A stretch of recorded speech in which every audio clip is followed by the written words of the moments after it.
Well, in the previous section we have studied systems where you had so-called lumped masses connected with springs and with the dampers. Well, in the real world you have structures which are continuous. Okay, so a lot of continuous structures can be simplified and be modeled using beams and bars. Okay, so this is why I'm going to continue this part of the course by studying a bar in traction and a beam in bending. And a continuous system can be seen as the limit where the number of degrees of freedom go to infinity, and this type of system has an infinite number of eigen frequencies and modes, as we will see. Okay, let's first consider the case of a bar in traction, and we'll draw this bar over here.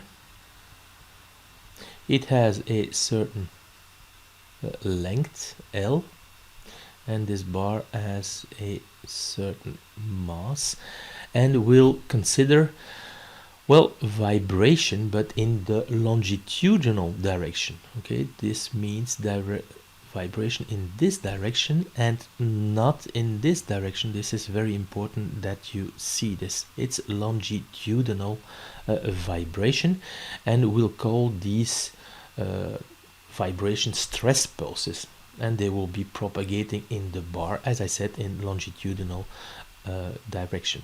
So what we'll do here is kind of approximate this bar by an infinite number of mass spring systems in series.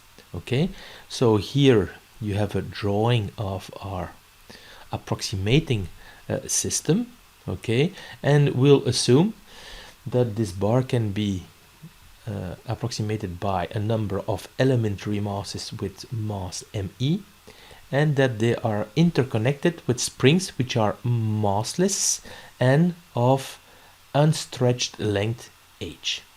Okay, this is important, and the springs will have a stiffness constant ke. Okay, so we'll use a variable u of x, okay, which actually measures the distance from equilibrium of the given mass at position x. So u of x is an excursion from the position in steady state. Okay, well, now we can kind of write the equation of motion for a mass, and I'll take this mass. So I'm going to take the second law of Newton and write the underlying equation. So I'm going to have mass, which is me here, times acceleration. So I have to take the second time derivative of this thing here. This is what you have here. Okay, mass times acceleration, and then you have, of course, the net force. Well, there are two springs, there will be two forces. I'm going to have a look at these two forces. So assume that the excursion here is larger than the excursion there. Okay, see, we assume that this thing here is positive. Then, of course, the force will be pulling to the right, and the spring force, and this is why I have here a plus sign, right? So this thing here corresponds to the spring force over there. We can do the same thing for this spring here, and here, for instance, if we assume that this excursion is larger than this excursion, we have something positive over here, when then the force will be pulling us back. It will be pulling to the left, and we have then a minus sign. Okay, so this is the second law of Newton for this mass here, me, situated in x plus h. Okay, so this is our situation here. We had a bar of mass mb and of length L, we had arrived at the description of the motion of this excursion, of this particular mass, and it gave us this equation. It looks a little bit different because we had ME on the other side here, and I have expanded the right hand side of the equation. We have N masses and N springs. Okay, each spring has an unstretched length of h. So we know that N times h should be the total length of the bar. We know also that each of these masses here has a mass ME. There are N of them, so N times ME should give you the mass of the bar. And we can do something also for the total stiffness. We know that we have a certain number, N of them, springs in series. So 1 over K equivalent is 1 over the stiffness of the first spring plus 1 over the stiffness of the second spring up to 1 over the stiffness of the last. Okay, so you have N over here terms, so this gives you N over KE, and this thing here is what you see over here. So now we can plug things in, right? So we have KE over ME can be written as K times N. ME, it's MB divided by N, so we have a square here. Okay, and this thing you can write as K over MB, and if you use this relation now, we can write it as L square and then 1 over h square. So this term you'll find over here, and the 1 over h square you'll find it over here. And now we can let N tend to infinity, and of course the unstretched length will tend to 0, and then you see that this will tend to the partial derivative of the excursion with respect to x, and actually the second partial derivative. So we'll assume here that our bar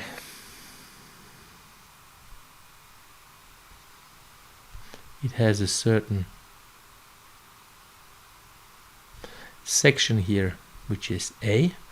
We have the length, okay, and we had already the mass of the bar. So we can write things like, well, the density times the volume, and the volume is section times length, is equal to the mass of the bar. So we can rewrite the density as the mass of the bar divided by the volume of the bar, and this is Young's modulus. We can also write the stiffness of this bar.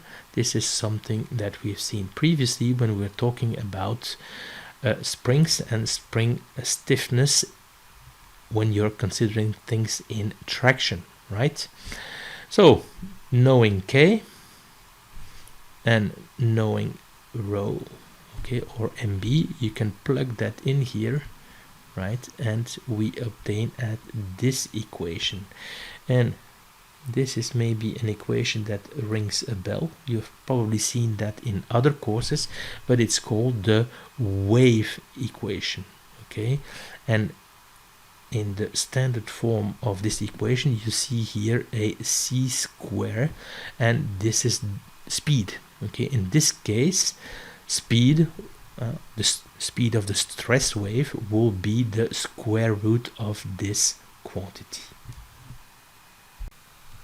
Well, you've probably done this before, but you can find the solution of a wave equation using the method of separation of variables, okay? So this excursion around x, you're going to write it as a function which depends on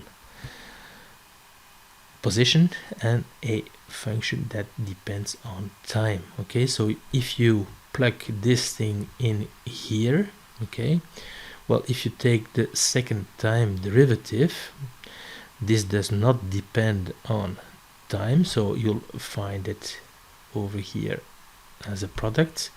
Well, you simply have the second derivative of, with respect to time, of g of t, right?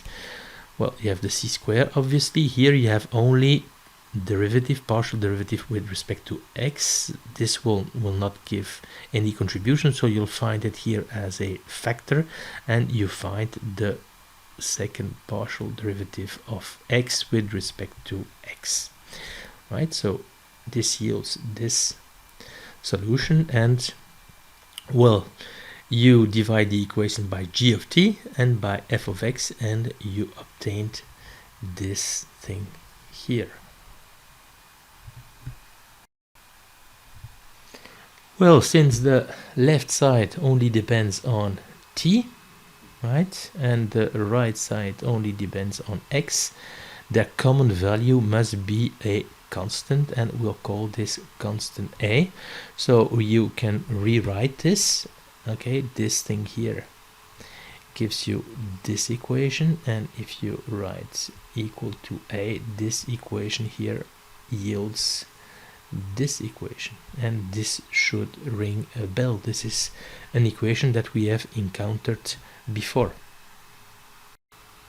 Well, indeed, if I make the change of variable that you see here, you obtain these two equations and things become a little clearer. This is already an equation that you have found or considered before, and this is the equation of a harmonic oscillator. This leads to this equation.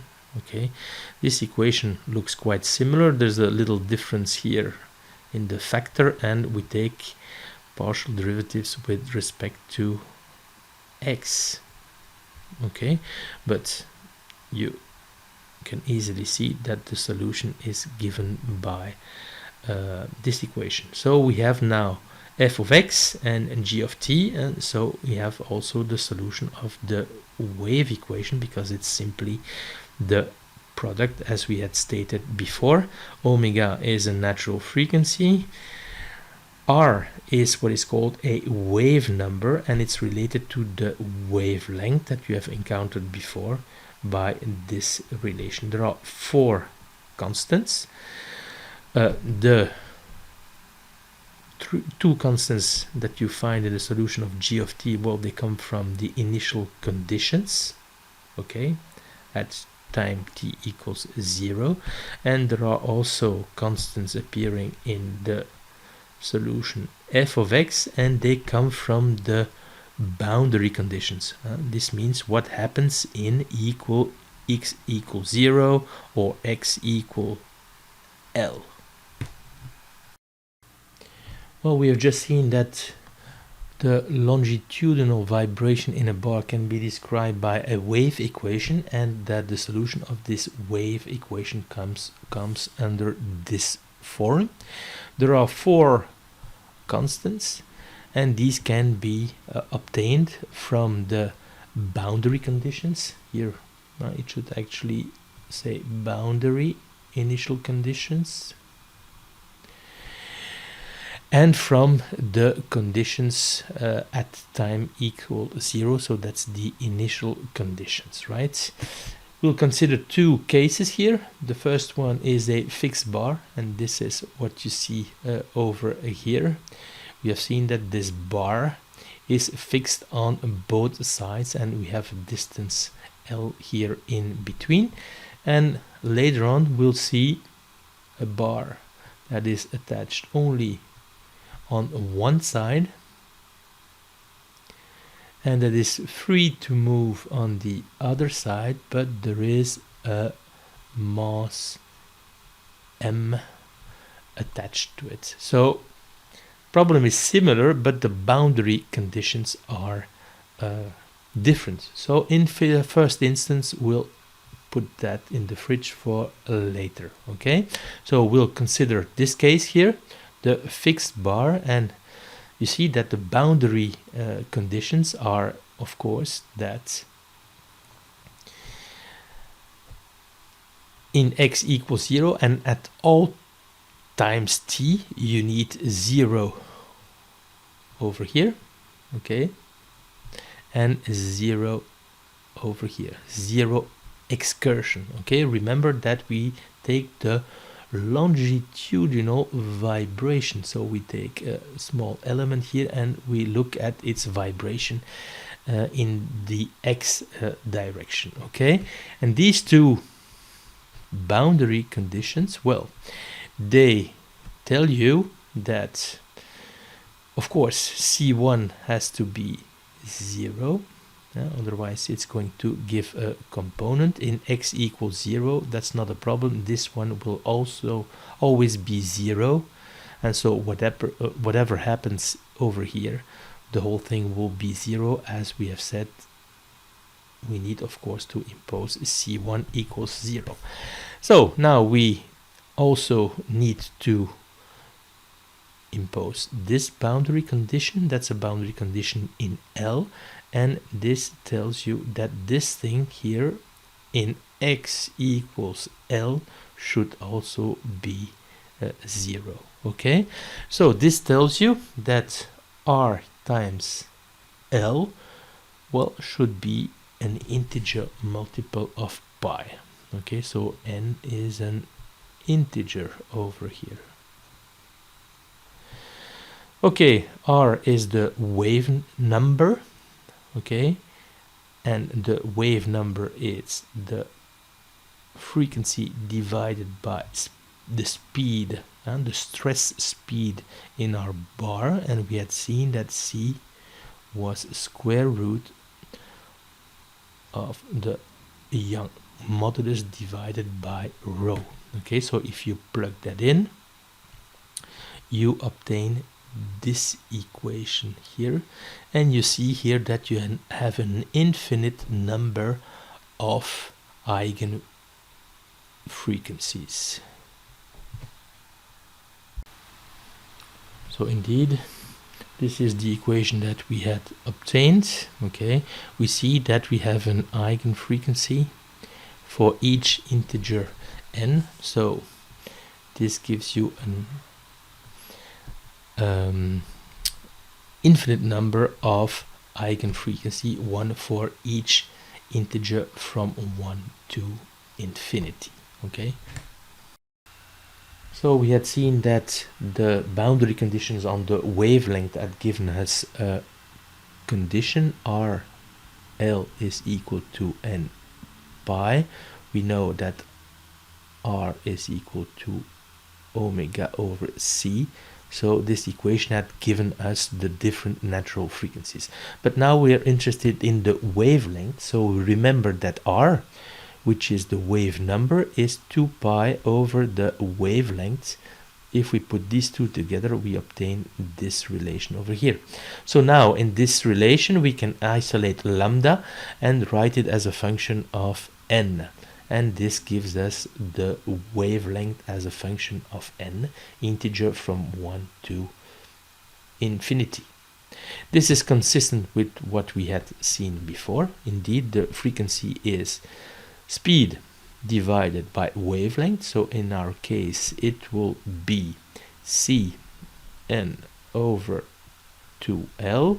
We can rewrite C and plug it in into the equation. So we have E over rho square root, okay, and previously we had considered the natural frequency but in radians per second, so it's 2 pi Fn, and this yields n pi over L square root E over rho.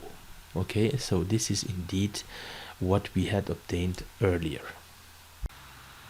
Well, we had seen that there are an infinite number of natural frequencies, and they are parameterized by an integer n.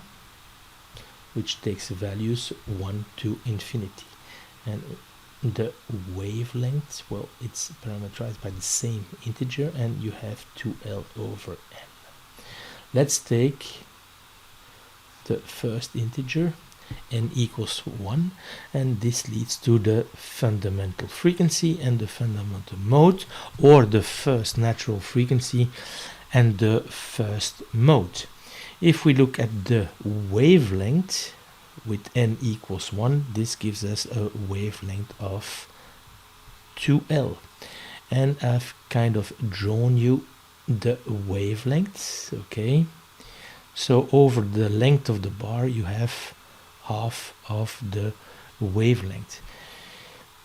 This drawing gives you the impression that the vibration is in this direction, but this is of course wrong, right? We're speaking of longitudinal vibration. Okay, so this is saying there is no longitudinal vibration over here, no longitudinal vibration over here.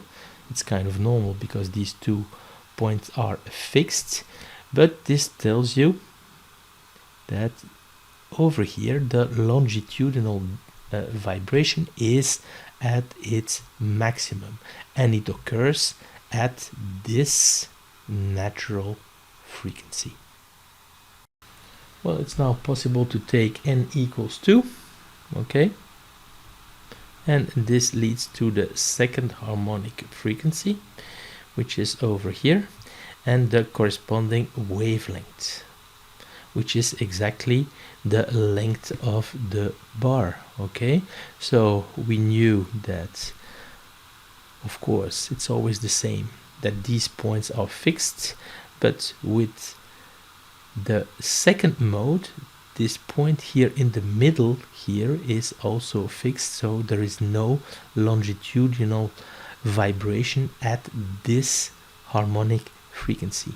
At this point here, okay, well, the longitudinal vibration is maximal, okay, and the frequency that is associated is this omega 2. Well, you can of course keep on increasing n.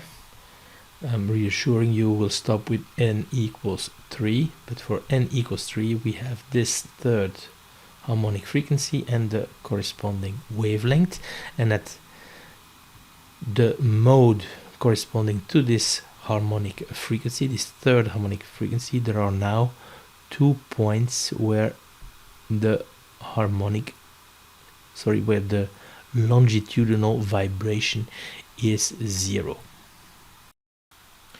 Well, we'll now consider the bar in traction, okay, and this bar, well, it's fixed on one side, and on the other side it's free to move, and there is a mass m that is attached to it.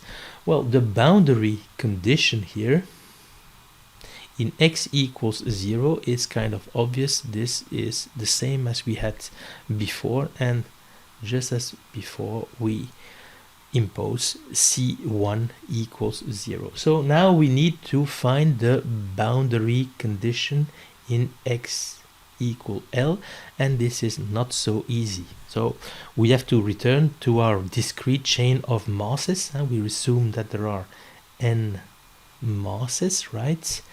They have mass ME, they have stiffness KE, and they have an unstretched length H.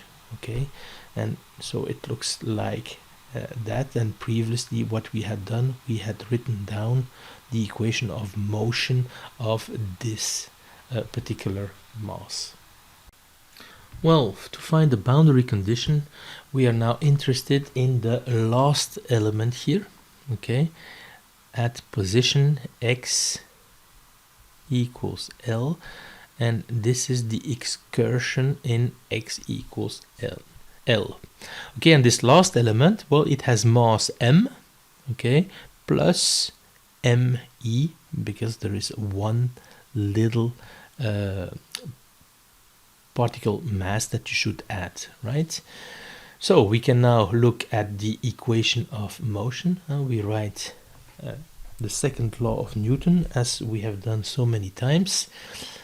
We have mass times acceleration, right? So we should take the excursion in the last element at position x equals L and take the second derivative with respect to time and to have acceleration, and then you have a restoring force, and the restoring force is in this direction if this excursion is larger than this excursion, or if this one here is positive.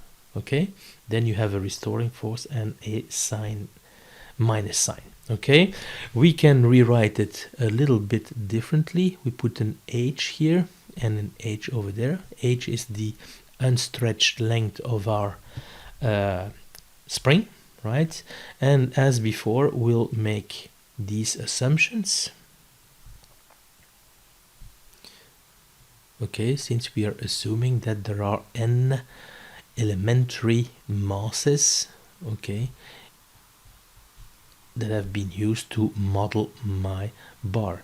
So this thing here, Ke times h, we can write it as K times n, okay, and h is L over n. So these ones are going to cancel out. This is why we're going to end up with this thing here over here, KL. And if you let n tend to infinity, and therefore the unstretched length to 0, well, you'll see that this term over here, it's actually the partial derivative with respect to x, okay, and you obtain the boundary condition that is valid in x equals L. So this is the solution of the wave equation, but in here we had already integrated this equation over here, which corresponded to the boundary condition in x equals 0. Okay, so now that in the previous slide we have found the boundary condition in x equals L, which is a bit more complicated than the boundary condition in x equals 0, we can kind of plug in this equation in here and see what this boundary condition gives us. You will see that if you do the calculations, well, you have this factor on both sides, so they cancel out and you kind of get this equation. Okay, so this is the boundary condition that we had found in the previous slide. We're going to rewrite it a bit differently. So you see that we have omega over here, and so we can cross out the square over here, and we are going to divide by the cosine to have a tangent, and we would like to have before the tangent the same argument than in the tangent. So we have omega L C over here. The omega you had already, so we need to multiply the equation by L, so this explains the square, divide by C, so this explains the C square, and the M is coming over to this place. Okay, so this is what we have over here. You remember that K can be written as E Young's modulus times section divided by length. Okay, so this gives you this expression, and we know that C is equal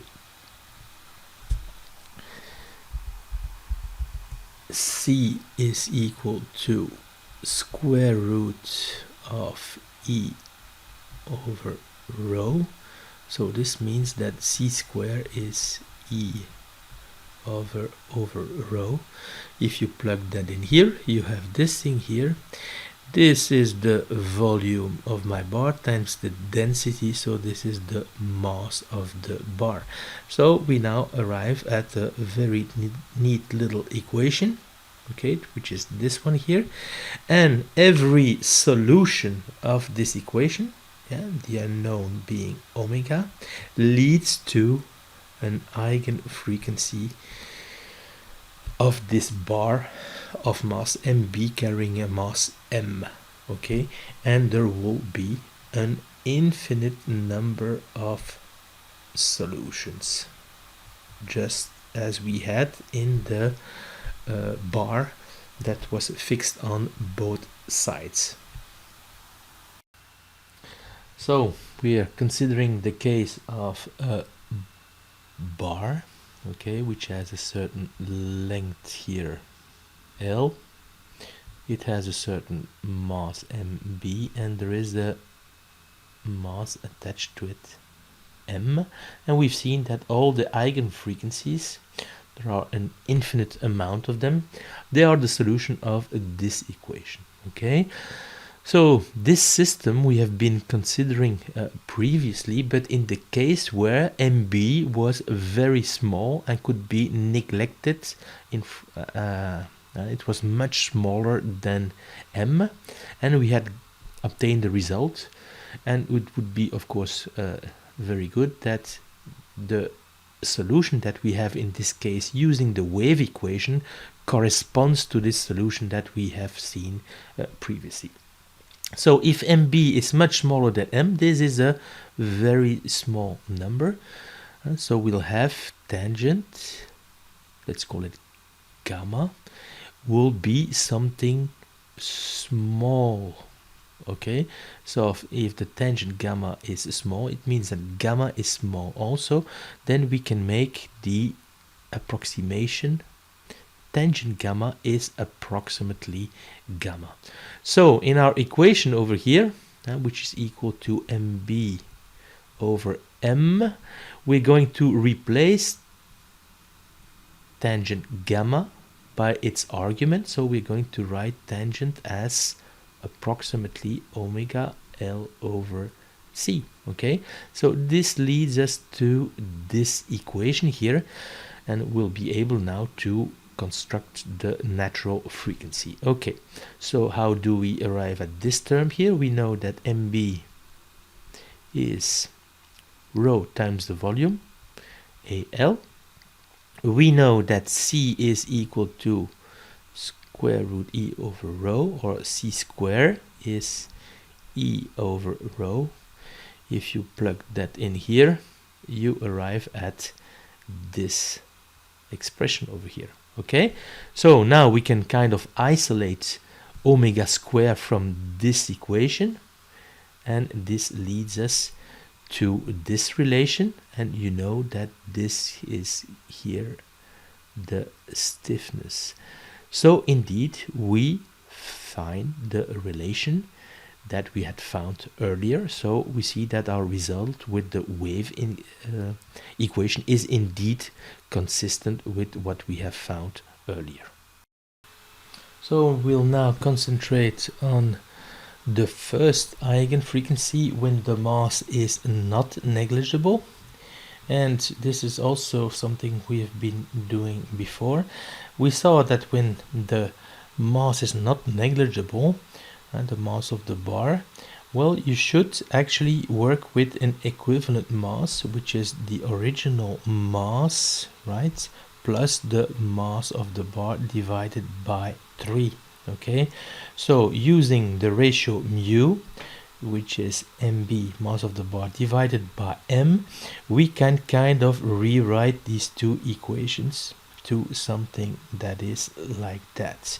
You see that if mu is equals to 0, that the mass of the bar is negligible, we obtain what we had obtained previously. And if mu is different from 0, well, you have kind of to adapt this factor over here. So we had found that all eigenfrequencies were solution of this equation, where gamma is omega L over C, and where you need to use this ratio mass of the bar divided by m, which we have now called mu. Okay, so what we'll do is look for the first root of this equation, and we'll call it omega 1. Okay, and omega 1 will be, and if you write that this is gamma of mu, well, omega 1 is C over L gamma mu. Here we can replace by C by square root E over rho. Remember, that's the speed of the stress in your bar. So what we do here is introduce an A, and we haven't changed anything, and then the L will just put it in underneath the square root. Okay, so we obtain this equation over here. Okay, so rho times L times A, this is equal to the mass of the bar. So this is how you obtain this equation here. And this is K, right? The K that you obtain over here. And you can write MB to be mu times M. So this is how you obtain the M over here and the square root of mu and the denominator over here. Okay, so this is what we obtain, and we can compare this factor that we obtain using this equation here with the factor that we had obtained in the previous slide, and if I remember well, it's 3 over 3 plus mu. So how can we solve this equation and obtain the first root? Well, that's where MATLAB comes in, and if you use these commands here, okay, from the symbolic toolbox, you can kind of find the first root of this equation. So we can now compare what we had found earlier, and this corresponds to this factor square root of 3 over 3 plus mu, and what we find using this equation that we can solve using a MATLAB, and this gives you another factor. Okay, remember that these were factors of K over M, okay, gamma mu over square root of mu. This is using the wave equation, and with what we had found earlier, K over M, we have 3 over 3 plus mu. So this comes from the wave equation. Okay, and the idea is there a good correspondence? Well, that's why we need to compute these factors for different values of mu, and here you see what happens for mu that is increasing, right? And remember that mu is equal to mass of the bar divided by m, and you see that there is a really good match between the two formula, so that the results are consistent. But we see also that the quality of the match decreases when this mu is increasing. And the question is, can we now find an asymptotic formula for a large mu? So now we are looking for a formula that is asymptotic when MB tends to become much larger than the mass that is attached to it. Remember that our eigenfrequencies are computed using this equation, and of course again we'll consider the first eigenfrequency. If this tends to be a very big number, well, you have to have a big number on the other side also, and the way to obtain a big number is to put pi over 2 as an argument in here. So asymptotically, when MB, mass of the bar, is much larger than m, you have that the argument in here, okay, this quantity is equal to pi over 2. So this gives you the first eigenfrequency in this limiting case, right? CL over times P over 2. You know that C, and this is C over here, you make sure that the L comes into the square root. This explains the square over here, and you put an A at the numerator and denominator, so you don't change anything. This is actually rho LA. This is mass of the bar, so this brings you to this equation, and you know that K is EA over L, and this brings you to this equation. One way to rewrite the first eigenfrequency is to use an equivalent mass, okay, just as we have done before, but that is written differently. It's the original mass plus alpha times the mass of the bar, and alpha is 2 over pi squared. And you can see that this formula is indeed consistent with this one, because if MB is much larger than M, then you can kind of forget about this one, okay? And you can see if you plug that in here, okay, and you plug that in here, that you obtain exactly the same result as you had obtained over here. So this is the limiting formula for the first eigenfrequency of a bar in traction when MB is much larger than M. So in the preceding slide we have been considering the first eigenfrequency, so now we're going to look at all frequencies. So here gamma was omega L over C, so we are going to look for all solutions, and we'll call gamma n of mu, okay, mu is the ratio mass of the bar divided by the mass that is attached to it, and the nth solution we'll call it gamma n, okay, and then of course we can compute omega n from this equation here, and this is what is done over here. We know that this is C, we have been doing this previously. The L, you can bring it in the square root, you multiply by A at the numerator and denominator, so it doesn't change anything. We have that rho times L times the section, that's MB, mass of the bar, this is K. And so you can write your natural frequency here as, well, square root K over M, that's what we expect, times a multiplier. And now we are going to look at this multiplier for different values of N. So this is indeed showing you that there is an infinite number of eigenfrequencies, and so the solution was the solution of the equation is equal to MB over M is equal to mu, and that's the ratio of the masses, and we had gamma is equal to omega L over C. So what you see here in blue is the function gamma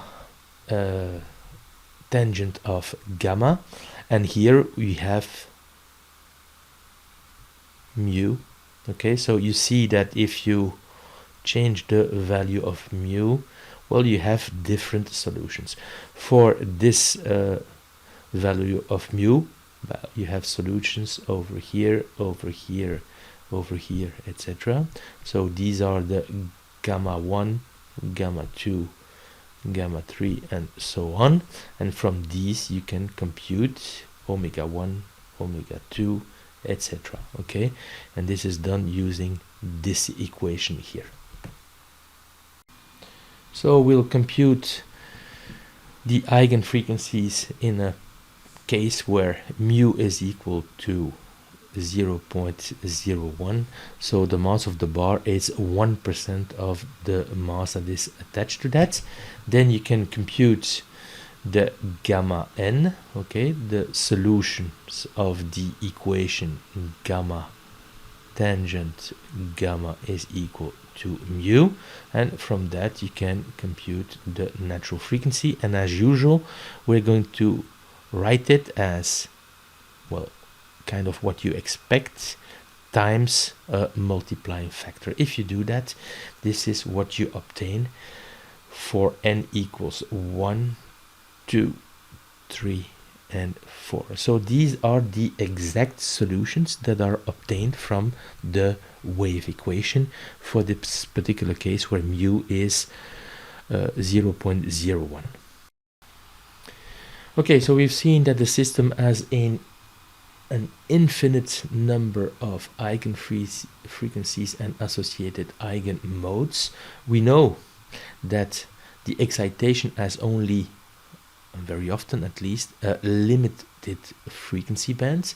So often we are only interested in a response in this particular limited frequency band, because we assume that the system is linear. Okay, so in the simplest case we are sometimes even satisfied with a system, a model or an approximation with the first eigenfrequency, and then we have reduced the system to a 1 degree of freedom system. And sometimes, well, we have to go a little bit further and we want to reduce the system to an nth degree of freedom system, and this is what we're going to explore next. Okay, so instead of working with the wave equation, what we can do is work with this approximated system with n masses and n springs. Okay, so the mass of the bar is kind of brought into n individual masses. Okay, so this explains why each individual mass is the mass of the bar divided by n, and the last one, of course, it's the mass of the bar divided by n plus the mass that is attached to it, and the stiffness of the spring is nk. This is because the springs are in series. So if you want to compute the equivalent stiffness, it's 1 over k equivalent, and then you have to sum 1 over each of the stiffness of the spring plus 1 over nk plus 1 over nk, and you have, of course, here n terms. Okay, so this will be 1 over k, and indeed the equivalent stiffness is k. So this explains why you have a stiffness here, n times k. So now we can write the equation of motion of this approximated system using our second order differential matrix equation. Okay, and we have seen that it's quite easy. The mass matrix is diagonal. Okay, and you just have to write the masses on the diagonal, and the matrix K, which is the stiffness matrix, well, it's symmetric, and in this case it will actually be band diagonal. Okay, it's very easy. For an element on the diagonal, you look at the corresponding mass. Let's say, for instance, the first mass here, and you looked at the connected springs. There are 2, and you add their stiffness, and this is how you obtain this coefficient. Yeah, they're all the same on the diagonal except for the last mass, because for the last mass there is only one spring that is connected, so you have to put nk over here and not 2nk. For the off diagonal elements, for instance, for element 1, 2, you have to look at the spring that is connected, the first mass and the second mass. It's this spring over here. You take its stiffness and you have to put a minus sign. Okay, Well, it's very easy that the rest of this line is all zeros because there is no spring connecting, for instance, mass 1 with mass 3, mass 4, etc. So you see that this description is obtained quite easily. Well, now that we have our equation describing the motion of the approximated system, this system has n degrees of freedom, we can do our eigenvalue eigenvector analysis. Remember that we could bring back, I'm not going to go into the details, but you can bring it back to this kind of problem, which looks like an eigenvalue eigenvector problem. So you use MATLAB to obtain the eigenvalues and the eigenvectors. The eigenvectors are going to give you the modes, and the eigenvalues, well, you see that they are actually related to the eigen frequencies. So if you take the square root of the eigenvalue, well, you obtain the eigenfrequency, and this eigenfrequency, you can write it as, again, what you expect, square root of k over m times some coefficient over here, and we are going to compare this coefficient to the coefficient that we had for our wave equation, okay? And we're going to look if there is a correspondence, and we of course expect a good correspondence when n is going to increase. Okay, so indeed this is what we've done here. Again, we have worked with this mu of 0.01. okay, so that's the ratio of the mass of the bar over the mass that is attached to the bar. This first line we had already obtained previously, right? This is what we obtain when we use the wave solution, okay, solution of the wave equation, and these are kind of the exact solution, and this has to be written as, if you see this coefficient over here, well, you know that omega n1 is this coefficient. I'm going not to write it down completely, times square root of m. Okay, and what you see here is what is obtained using the approximated system for n equals 10, 20, and 50. Okay, so you see that when n is increasing, so you're increasing the complexity of your approximated system, well, you see that indeed this first eigenfrequency converges to the value of the exact solution, okay, and you see this happening for the other eigenfrequencies as well. But you see that, of course, for the other eigenfrequencies, in order to have a good correspondence, well, you have to take an n that is big enough.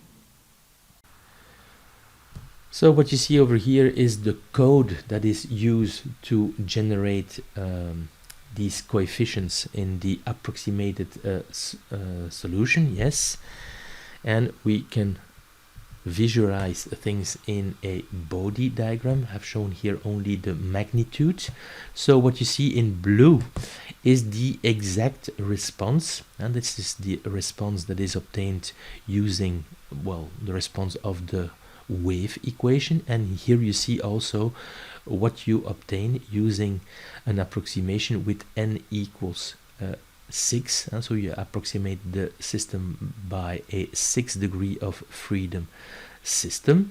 And you also see, for instance, what you can do by using a 1 degree of freedom system that approximates the system around the second resonance and the second natural frequency. So if you're interested in the model only around the second resonance, you can see that you can do a really good job already with a 1 degree of freedom system. And so what you can do now is kind of compare what you obtain with n equals 6 and I think n equals 10. Okay, so you see that of course if you increase the number of degrees of freedom in your approximated model, well, you do a better job.